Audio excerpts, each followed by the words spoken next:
So basically class, in last lecture we solved question from 1 to 18th. So now in this lecture we start solving question from question number 19 and so on. So let's start our question from question number 19.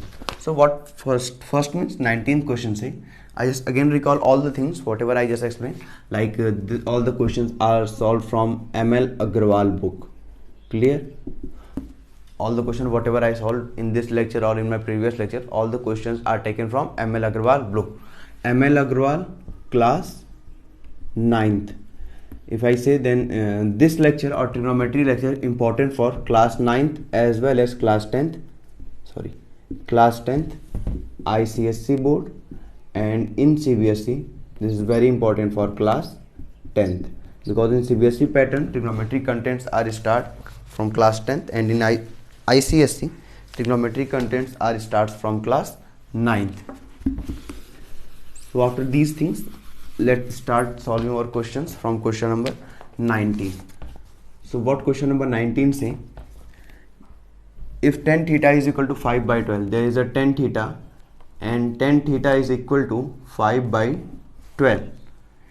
Now next what thing, find the value of, so it means we need to find cos theta plus sin theta, cos theta plus sin theta upon cos theta minus sin theta. So now what we all need to do, there is a tan theta is equal to 5 by 12. So first of all what we write, there is a figure and tan theta means, so if I write here like tan theta, so again we are using that formula, Pakistan bhooka pyasa upon Hindustan hara bhara. Clear? So tan theta is equal to perpendicular upon base, so 5 upon 12. So what is our perpendicular? Our perpendicular is 5 and base is 12. So we need to find our hypotenuse. So we all know that it's a 90-degree angle. So we can apply here Pythagoras theorem. By Pythagoras theorem, what Pythagoras theorem say? Hypotenuse square is equal to base square plus perpendicular square. So we have hypotenuse h, base is 12 square, perpendicular is 5 square. So now 144 plus 25. So we have a hypotenuse square is equal to 169. So we can remove square from here and we are at square root. So what is h is equal to in square root 13 into 13. So we have a hypotenuse which is equal to 13, whatever unit given by question.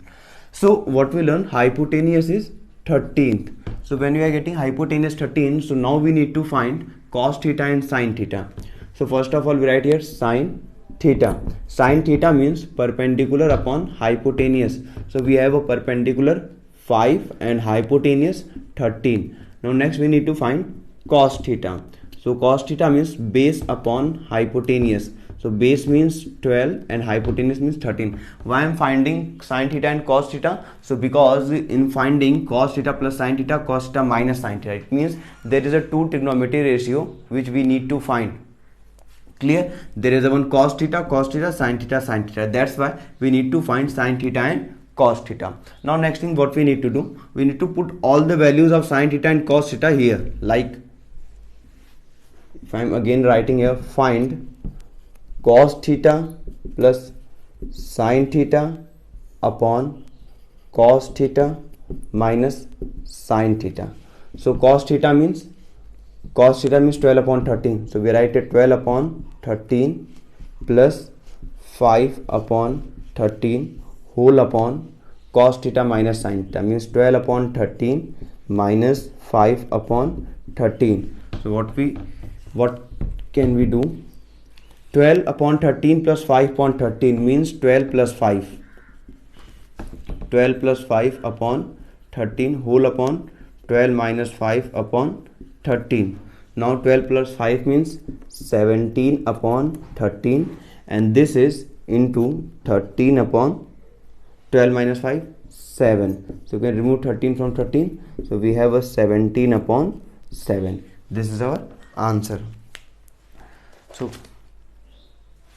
now the next question is first of all I just rearrange it. So आप लोगों के concepts तो clear हो गए। Question number 19 में क्या करना था, first of all question given tan theta and need to find this. So because of tan theta we are able to find hypotenuse and because of this hypotenuse we are able to find sin theta and cos theta. After finding sin theta cos theta, we are just putting our value sin theta is equal to 5.13, cos theta equal to 12.13 in this finding position. मतलब हमने इनकी values को find करके यहाँ पर put कर लिया और पुट करने के बाद हमारा जो भी आंसर था, जो भी सॉल्यूशन था, उसका आंसर मिल गया। ट्रिग्नोमेट्री के क्वेश्चंस काफ़ी इजी हैं और अभी हम क्लास 9th की बुक चूँकि सॉल्व कर रहे हैं तो यहाँ पे हमें सारे के सारे क्वेश्चंस काफ़ी इजी वे में मिल रहे हैं। थोड़ा सा इसे हम आगे बढ़ेंगे तो कॉम्प्लिकेटेड क्वेश्चंस मिलेंगे, बट अगर आप एक सीक्वेंस से मतलब स्टेप बाय स्टेप अगर आप आगे बढ़ते हैं तो आपको प्रॉब्लम के क्वेश्चंस कहीं नहीं मिलेंगे। बिकॉज क्वेश्चंस भी बुक में क्वेश्चंस जो डाले गए रहते हैं या पुट किए गए हैं उनकी भी एनालाइजेशन ऐसी रहती है कि अगर कोई भी स्टूडेंट्स अगर एक स्टेप बाय स्टेप क्वेश्चंस को फॉलो कर रहा है तो उसे कोई भी प्रॉब्लम नहीं आएगी। प्रॉब्लम्स तब आती है जब हम रैंडमली क्वेश्चंस को बीच बीच से सॉल्व करना शुरू करते हैं। So first of all we are solving our question from 1 to last and then we solve our questions from randomly. Now question number 20 what say, given 5 cos a is minus 12 sin a is equal to 0. It means there is a question number 20 and what 20 say, given 5 cos a is minus 12 sin a is equal to 0. So we need to find 5 cos a minus 12 sin a is equal to 0. Find sin a plus cos a upon 2 cos a minus sin a. अब देखो इसे हम कैसे solve करेंगे, तो first of all हमें इसको solve करना पड़ेगा। कैसे, we have a 5 cos a minus 12 sin a is equal to 0। तो इस कंटेंट को हम इस तरफ पुट कर देंगे, भेज देंगे, शिफ्ट कर देंगे। 5 cos a is equal to 12 sin a। अब देखो ये cos a को अगर हम इधर भेजते हैं और 12 को इधर भेजते हैं, like 5/12 is equal to sin a upon cos a। ठीक है, तो हमें पता है tan a का फॉर्मूला होता है sin a upon cos a, यानी कि जो 10 यानी कि इस sin a upon cos a की जगह पे हम 10 a रख सकते हैं। इसका मतलब ये हो गया 5/12 इज इक्वल टू 10a। अब इसकी वैल्यू को 10a होती है तो 10 की वैल्यू होती है परपेंडिकुलर अपॉन बेस, यानी कि 10a is equal to perpendicular upon base is equal to 5/12। तो 5 हो गया हमारा परपेंडिकुलर। तो अब हम यहाँ पे एक राइट एंगल ट्रायंगल बनाएंगे, लाइक हियर। परपेंडिकुलर हो गया हमारे पास 5, बेस हो गया हमारे पास 12 and we need to find here hypotenuse. अगर हम हाइपोटेनियस सॉल्व करने की बात करते हैं तो हाइपोटेनियस का square is equal to base का स्क्वायर प्लस परपेंडिकुलर का स्क्वायर। तो हाइपोटेनियस का स्क्वायर आप इसे अपनी तरफ से लिख लेगा बाई पाइथागोरस थ्योरम। ठीक है, हाइपोटेनियस का square is equal to base means 12 का स्क्वायर 144, परपेंडिकुलर का स्क्वायर 25, तो हाइपोटेनियस इज इक्वल टू 169। तो हाइपोटेनियस आ गया हमारे पास 30। ठीक है, अब इस हाइपोटेनियस के 13 आने के बाद हमें क्या करना है, साइन ए और कॉस ए की वैल्यू फिर से निकालनी है। तो साइन ए का मतलब हो गया परपेंडिकुलर अपॉन हाइपोटेनियस यानी कि 5/13, और कॉस ए की अगर हम बात करें तो कॉस ए हो गया बेस अपॉन हाइपोटेनियस। बेस हो गया हमारे पास 12 और हाइपोटेनियस हो गया हमारे पास 13। Now again what we need to do, we need to find sine A plus cos A upon 2 cos A minus sine A. अब देखो साइन ए का मतलब है 5/13 प्लस कॉस ए का मतलब है 12/13 whole upon 2 into cos A का मतलब है 12/13 माइनस साइन ए का मतलब है 5/13। अब देखो इसे अगर हम सॉल्व करते हैं तो ऊपर के नंबर का क्या हो जाएगा, 5 + 12/13 होल पे अपॉन, अगर हम 12 × 2 = 24 minus 5/13। Now what we are getting, 17/13/19/13। अब हम इसको इसके सामने अगर हम ले आते हैं कुछ इस तरीके से, तो 17/13 इंटू 13/19, मतलब कि जो हमारा 19 है वो 13 से मल्टीप्लाई होगा और 13 जो है ये वाला ये 17 से मल्टीप्लाई होगा। तो अब हो जाएगा 30 से 13 कैंसिल, तो हमारा आंसर हो जाएगा 17/19। देखो क्लास, अगर आप यहाँ पे कंफ्यूज हो रहे हो कि कैसे मैंने नंबर्स को चेंज किया उनकी पोजीशंस को, तो आपको फिर मेरा फर्स्ट और सेकंड पार्ट या थर्ड पार्ट देखना पड़ेगा, बिकॉज वहाँ पे मैंने इसे काफ़ी अच्छी तरीके से एक्सप्लेन किया है कि कैसे हम कोई भी नंबर्स को स्वैप करते हैं या ऊपर या नीचे के फॉर्म में चेंज करते हैं। तो क्वेश्चन नंबर 20 का आंसर हो गया हमारे पास 17/19। नेक्स्ट है हमारे पास question number 21। Question number 21 solve करना है। इसके बाद अल्फ़ाबेटिकल क्वेश्चन है, वहाँ पे हमें वैल्यूज़ अल्फ़ाबेट के ही फॉर्म में मिली हुई हैं, बट कोई बहुत ज़्यादा लेंथी क्वेश्चन नहीं। आप अल्फ़ाबेटिकल क्वेश्चंस को एज ए प्रोसेस सॉल्व करेंगे तो कुछ स्टेप्स के बाद आपको खुद रास्ता क्लियर दिखने लगेगा।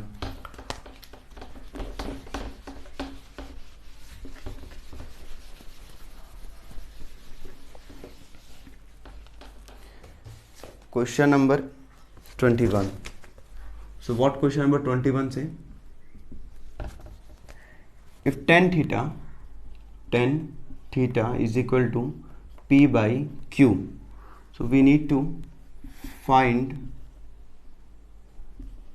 P sin theta minus Q cos theta upon P sin theta minus Q cos theta upon P sin theta, यानी कि यहाँ पे हमारा हो जाएगा P sin theta plus P sin theta के साथ क्या है हमारे पास Q cos थीटा। अब देखो हमारा क्वेश्चन यहाँ क्या कर रहा है कि हमारे पास tan थीटा की वैल्यू है P बाई Q, यानी कि अब ये P बाई Q जो हमारा परपेंडिकुलर बेस या हाइपोटेनियस होता है, वहाँ पे हम उनको P B H से ना डिनोट करके परपेंडिकुलर को हम P से और बेस को हम Q से डिनोट करेंगे। इसके बाद जो हमारा नेक्स्ट कह रहा है find the value of P sin theta. अब यहाँ पे हम P बाई Q के फॉर्म से हमें हाइपोटेनियस H निकालना रहेगा और उस H की हेल्प से हमें sin थीटा और cos थीटा, sin थीटा और cos थीटा की वैल्यू फाइंड करनी रहेगी। तो देखो अब इस क्वेश्चन को हम कैसे करेंगे।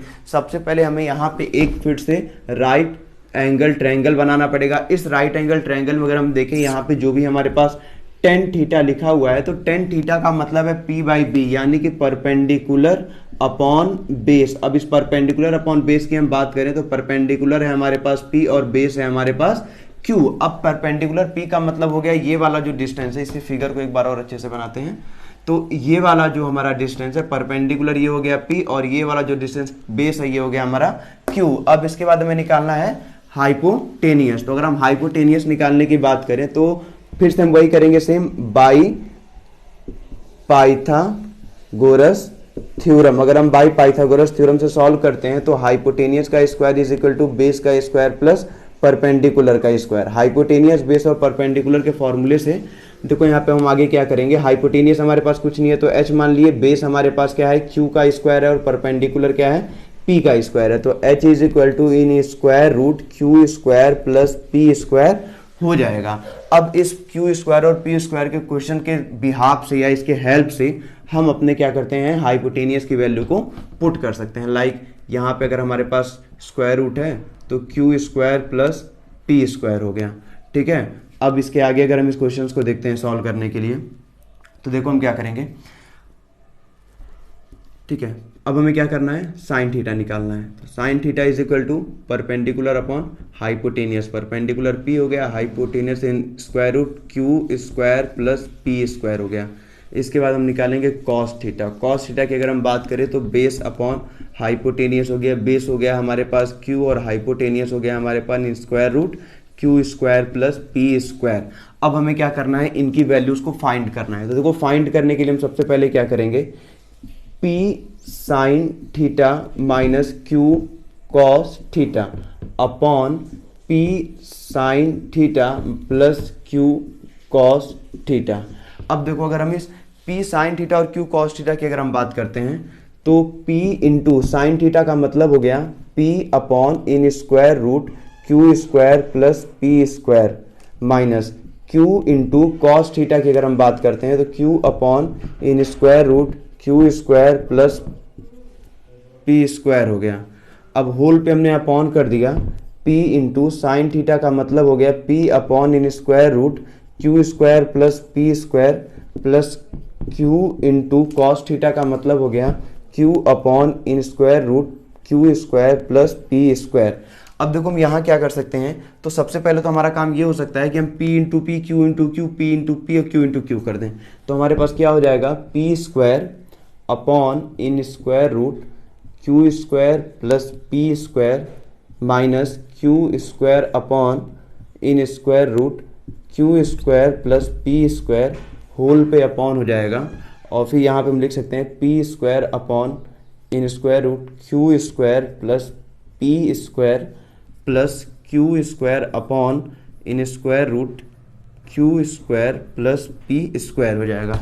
इसके बाद अगर हम आगे इस क्वेश्चन को सॉल्व करते हैं,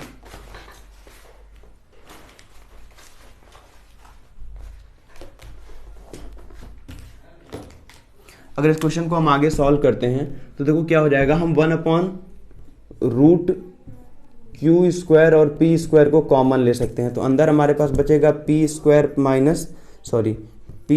माइनस क्यू स्क्वायर, ठीक है, होल पे अपॉन कर दिए। यहाँ पे हमने फिर से 1 upon root Q square plus P square को कॉमन ले लिया, तो अंदर बचा हमारे पास P square plus Q square, ठीक है। अब यहाँ पे देखो क्या है, इससे ये कैंसिल हो गया, तो हमारे पास बच रहा है P square minus q square upon P square plus Q square.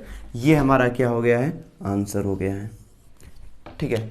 तो देखो हमने यहाँ पे कुछ अलग नहीं किया है, जो चीज़ें जैसी थी एज यूजुअल हम उसको वैसे सॉल्व करते चले गए। पी की क्यू की वैल्यू रखी है, जहाँ कॉमन निकला है वहाँ कॉमन निकालें, और उसके बाद जहाँ से क्वेश्चन हमारा कटने के या मतलब सिंपलेस्ट फॉर्म में होने के चांसेस थे वहाँ पे सिंपलेस्ट फॉर्म में किए हैं, और उसके बाद उनकी वैल्यूज को हमने पुट कर दिया। तो यानी कि इन्हीं स्मॉल स्टेप्स की हेल्प से हम सारे क्वेश्चन को अपने एक शॉर्ट मोमेंट ऑफ टाइम में बहुत ईजिली सॉल्व कर सकते हैं। अगर इसके साथ हम और भी सारे क्वेश्चंस को देखते हैं तो सभी क्वेश्चंस इसी तरीके से सॉल्व होंगे। कोई किसी में ऐसा नहीं है कि कोई क्वेश्चन बहुत ज़्यादा टफ है या कोई क्वेश्चन में बहुत ज़्यादा कॉम्प्लिकेशन आ जाएगा। एक स्मॉल स्टेप्स को अगर हम फॉलो करते हैं तो उन्हीं स्टेप्स के बिहाफ पे सारे के सारे क्वेश्चंस हमारे सॉल्व हो सकते हैं।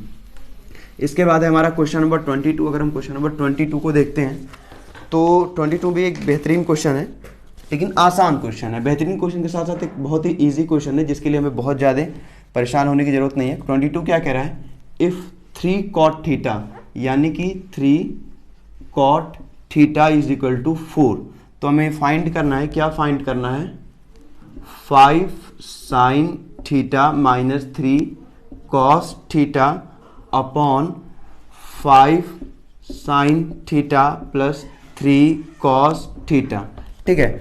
अब देखो यहाँ पे सबसे पहले हम क्या करेंगे, 3 cot थीटा इक्वल टू 4, तो इसे हम लिख सकते हैं cot theta is equal to 4/3, यानी कि अब हमें cot थीटा की वैल्यू मिल गई है। तो हम सबसे पहले क्या करते हैं, बाकी वैल्यूज निकाल लेते हैं। ये हो गया हमारे पास cot theta sin cos tan cot base upon perpendicular, यानी कि ये हो जाएगा हमारा बेस अपॉन परपेंडिकुलर। बेस हो गया हमारे पास 4 और परपेंडिकुलर हो गया हमारे पास 3। अब इसके बाद हमें निकालना है हाइपोटेनस। तो देखो क्लास अब हम बहुत ज़्यादा प्रोसेस नहीं करते हैं, आप सारे स्टेप्स को समझ गए, तो हम इसे शॉर्ट मोमेंट ऑफ टाइम में कंप्लीट करते हैं। हाइपोटेनियस अगर निकालने की बात है तो हाइपोटेनियस हो जाएगा हमारा इन स्क्वायर रूट 4 का स्क्वायर प्लस 3 का स्क्वायर। तो हाइपोटेनियस हो गया हमारा 16 प्लस 9, यानी कि हाइपोटेनियस हो गया हमारा 25, और ये हाइपोटेनियस की वैल्यू आ गई 5। अब इसके थ्रू अब हम आगे देखते हैं, तो हमें निकालना है साइन थीटा, यानी कि sine theta is equal to perpendicular upon hypotenuse. Perpendicular हो गया हमारे पास 3/5, और कॉस थीटा की अगर हम बात करें तो कॉस थीटा हो जाएगा हमारा बेस अपॉन हाइपोटेनियस। अब बेस अपॉन हाइपोटेनियस में हो जाएगा 4/5। अब इसको अगर हम आगे से सॉल्व करने की कोशिश करते हैं तो देखिए सॉल्व करने के जो प्रोसेस रहेंगे बहुत इजी रहेंगे, बहुत कोई कॉम्प्लिकेटेड प्रोसेस नहीं है हमारे। देखिए अब इसके बाद हम क्या करते हैं, यहाँ पे लिखते हैं 5 साइन थीटा का मतलब हो गया इंटू 3/5, ठीक है, माइनस 3 इंटू कॉस थीटा का मतलब हो गया 4/5, होल पे अपॉन करेंगे, और 5 इंटू साइन थीटा का मतलब है 3/5 माइनस कॉस थीटा का मतलब है 3 इंटू 4/5। अब देखो ये 5 से 5 कैंसिल, 5 से 5 कैंसिल, तो हो गया 3 माइनस 3 4 जा 12 अपॉन 5 होल पे अपॉन 3 माइनस 12 अपॉन 5। ठीक है, अब इसके बाद हमारा क्या हो जाएगा, यहाँ पे एलसीएम हमारा 5 हो गया, 1 5 जा 5 5 से जा 15 माइनस 12 अपॉन, यहाँ पे फिर से 5 आ गया तो 15, एक मिनट यहाँ पे हमारा प्लस का साइन लगा रह रहा है। ठीक है, तो 15 प्लस 12, आगे हम देखते हैं इसको, 15 में से 12 गया तो बचा हमारे पास 3 अपॉन 5 होल पे अपॉन 15 25 27। ठीक है, 27 अपॉन 5। अगेन वही चीज हमें करना पड़ेगा जो हमने इसके पहले किया था, क्या, 3 अपॉन 5 इंटू 5 अपॉन 27, 5 से 5 कैंसिल और 3 9 जा 27। यानी कि अगर हम क्वेश्चन नंबर 19 को देखें, क्वेश्चन नंबर 22 को, तो हमारा आंसर बहुत इजीली 1/9 आ गया है। ठीक है, तो इसी तरीके से कुछ आसान क्वेश्चन है, बहुत ज़्यादा कोई क्वेश्चन हमारा कॉम्प्लिकेटेड नहीं है, या ऐसा कोई क्वेश्चन नहीं है जिसको सॉल्व कर पाना पॉसिबल ना हो। क्वेश्चन नंबर 22 के बाद हम आगे देखते हैं, तो हमारे पास है क्वेश्चन नंबर 23। क्वेश्चन नंबर 23 भी कुछ इसी तरीके से है, या उसे हम कह सकते हैं 2021 की तरह है, जैसा क्वेश्चन हम सॉल्व कर चुके हैं और कोई प्रॉब्लम नहीं होगी। लाइक क्वेश्चन नंबर 23, अगर हम 23 को देखते हैं, क्वेश्चन नंबर 23 क्या कह रहा है, 23 का फर्स्ट पार्ट है ये, 23 में 2 पार्ट है, तो ये फर्स्ट पार्ट है, क्या कह रहा है, 5 cos theta is minus 12 sine theta is equal to 0। तो हमें फाइंड करना है साइन थीटा, इसमें ये erase, sine theta plus cos theta, sine theta plus cos theta upon 2 cos theta minus sine theta. एक बार मैं इसे जरा क्वेश्चन को मैच कर लेता हूँ, बिकॉज इसमें ये थोड़े से अनप्रिंटेड फॉर्म में दिख रहा है, तो मैं क्वेश्चन को मिला लूँ।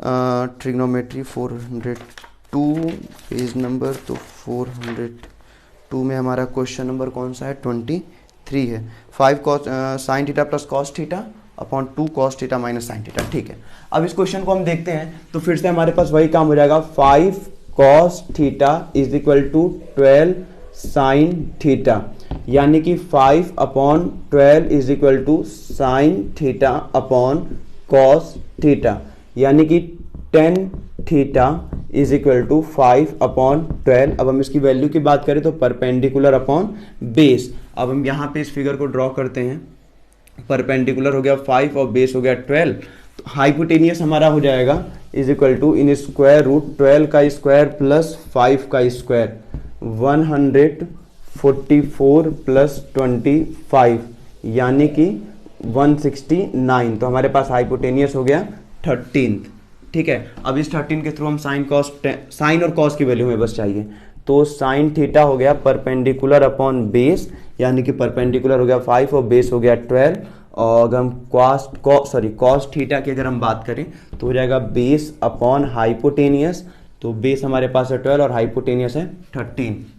Perpendicular upon hypotenuse, perpendicular upon hypotenuse 12 upon 13। देखो ऐसे छोटे क्वेश्चंस के स्टेप्स में ऐसे ही मिस्टेक्स होती हैं जो हमारे पूरे पूरे आंसर को ब्लंडर मिस्टेक कर देती हैं। अब देखो साइन थीटा की हम बात करें तो 5 अपॉन 13 प्लस 12 अपॉन 13 होल पे upon 2 into 12 upon 13 minus 5 upon 12। इसके आगे हम करते हैं तो 5 प्लस 12 अपॉन 13 होल पे अपॉन 12 टू जा 24 माइनस 5 अपॉन 13। अब 12 में 5 को ऐड करें हम तो हो जाएगा 17 अपॉन 13 इंटू 13 अपॉन 19। 13 से 13 कैंसिल हुआ, आंसर आ गया हमारा 17 अपॉन 19। यानी इस क्वेश्चन का जो हमारा सॉल्यूशन होगा वो आएगा